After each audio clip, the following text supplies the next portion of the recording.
Welcome back.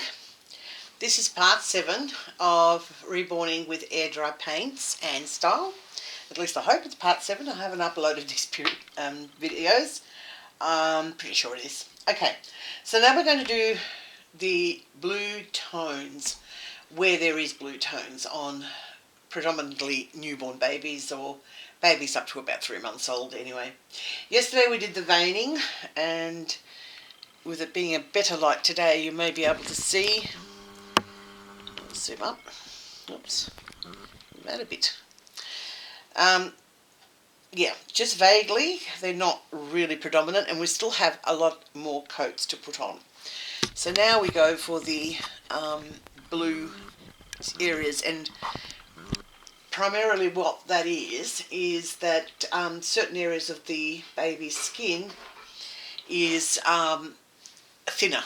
So the areas where you would find thin skin on a newborn would be, okay, squeaky chair, around the temple area on both sides, a little bit on top of the brow in closed eye babies or sleeping babies, a little bit on top of the eyelids, and the other area is just beneath both sides of the nostril and doing all that top part of the lip just there. Right? Now, I hope you guys are in focus. Again, we're going back to that again. So just on top of there. I generally do the lips a coat of blue as well, because all lips have got that blue colour to them. Well, it's not obvious, but it's there. And just a little bit beneath the bottom lip. So some artists like to do a little bit behind the ears. I'm not particularly fussed whether I do behind the ears or not. So that's with the head, okay? And let's grab somebody else's leg. And the legs and feet, predominantly it's here. The thinner skin right in the middle of the foot underneath. And you'll have some around the ankle bone, lightly around the heel, and right around to the other ankle bone, and just a little bit in between the crease there. And at the edges of the back of the knee crease, so we don't do the whole crease, we just do the edges on each side. And if the baby's really, really young, like preemie or just born, you can put some at the base of the toes on each side. But these aren't just born. And the hands, if I can get this one off the stand, generally they have a little bit just in the centre of the palm and around again of the wrist area. In preemie or just born ones, you can have it at the base of the fingers, as well on the inside base of the fingers. And once again, at the end of the crease, not the entire crease, both sides. And that's it. So what you've got to watch with blue, as I said, it is a very highly pigmented paint, and you want to work quickly with it, and you want to have your cosmetic sponge on standby so that it's within reach, because you will pounce most of it out. You don't want to muck around with blues. For this step, we are using the French blue, which I've put 2 dollops of it in here, ready to be mixed. And I'm going to put a little bit more than usual of stroke and blend medium, because I want it to remain wet longer. So instead of half a mil, I'm putting in a whole mil of it. And as well as that, I will probably put 5 mils of distilled water. And we'll put that one back. And once I've mixed, I'll have a better idea of the translucency once I just get this all mixed up together. So I used a blue brush here, I am not sure. That'll do. It's stiffen up afterwards, even though I have cleaned them. Anyway, we'll give this a mix and see where we're going with it.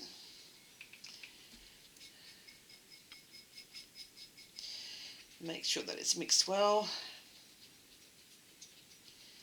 And we really, really want a translucent look with this paint.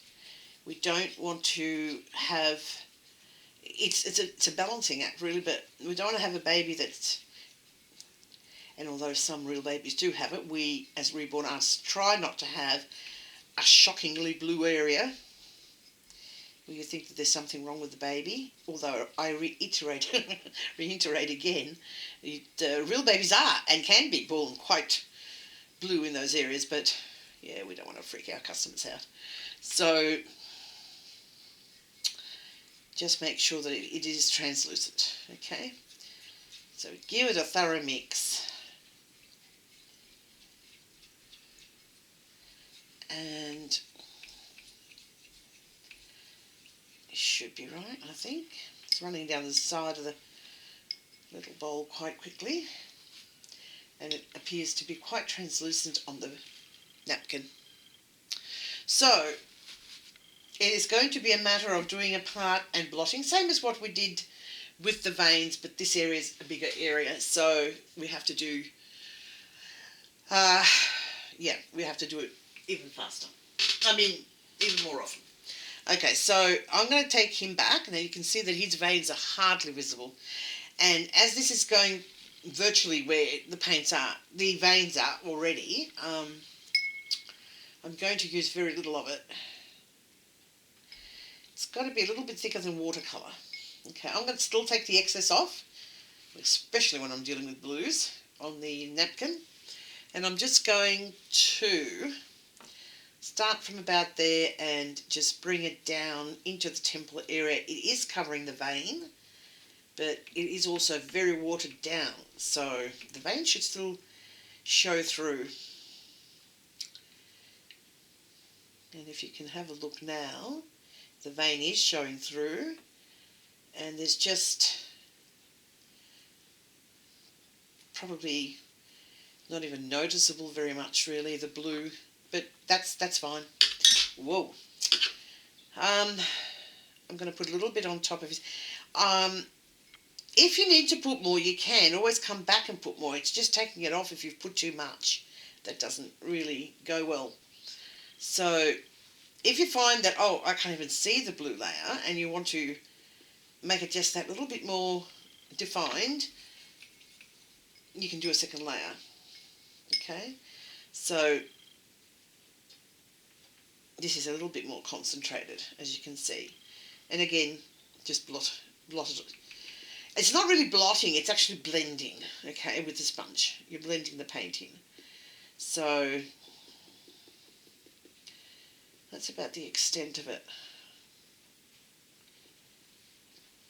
Okay, so it has picked up quite a bit of paint, as you can see, on the napkin.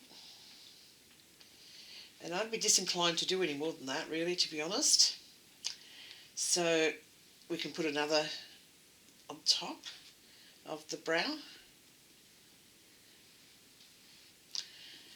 And on top of the eyelids. So he's got puffy lower eyelids, and that's okay if you do them in the process. Because my mix of blue is diluted enough to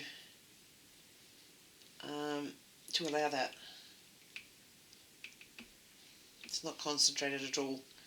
So basically, all I'm doing really is just making shades, just different shades. Okay. And once it dries, you'll be able to see it better too, so keep that in mind. So this is where I said before, just under the nose, alongside the nostrils, and that top area. And I'm doing the top lip while I'm at it, because that's going to be done as well.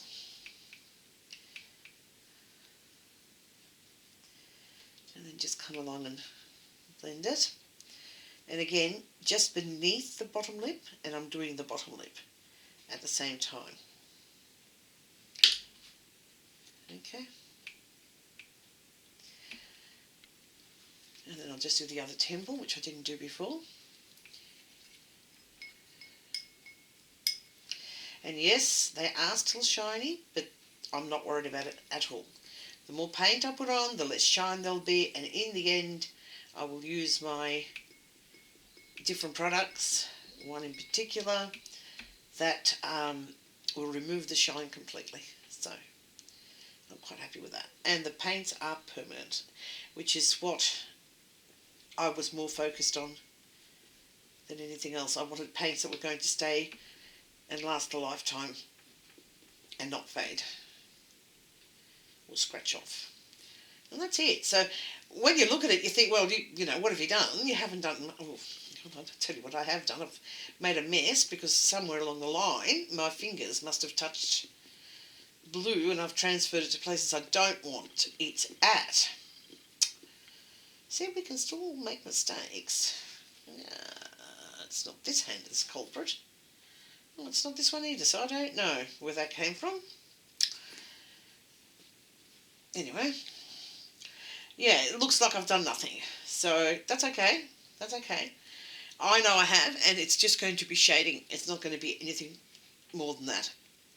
Tinges of blue, you can see. Okay? So that's what you're aiming for, that's what you're looking for.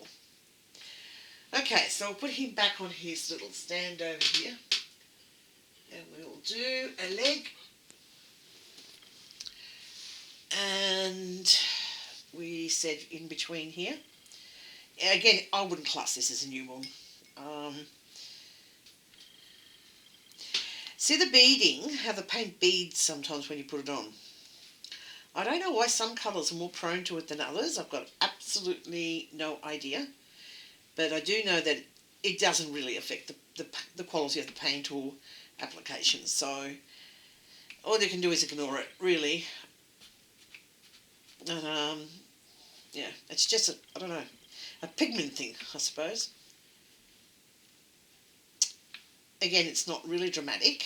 It's got a little bit in that crease. Get my little brush. It's the smallest brush in the world, and I'm just going to get it out of that crease because I don't want it in there. There we go. Out. So we continue, around the ankle bone to the back of the heel and around there. Blend it.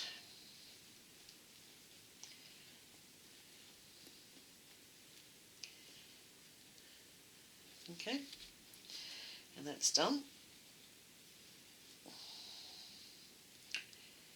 Don't need more than that. And then just on the edge, just here. I might have to load up a bit more there.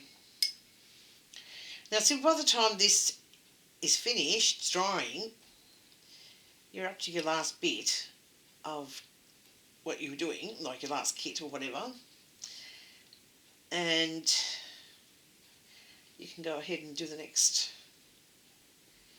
bit. And again on the other side. So difficult to concentrate on what you're saying and doing at the same time.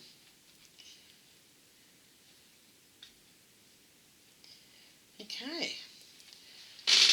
Dry. Oh, come on. Get on.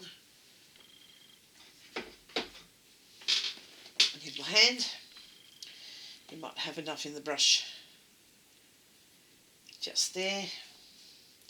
Just be careful because the hand is quite creasy and the wrist, so you don't want it sort of lodged in there.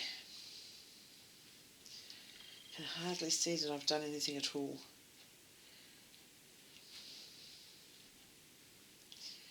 Okay,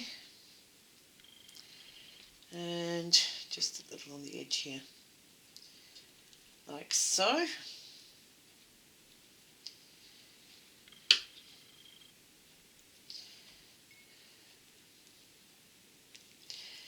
Right, just a little on this side and we're done.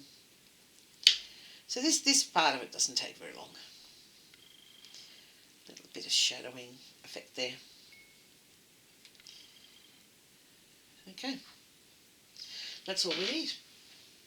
And you're done.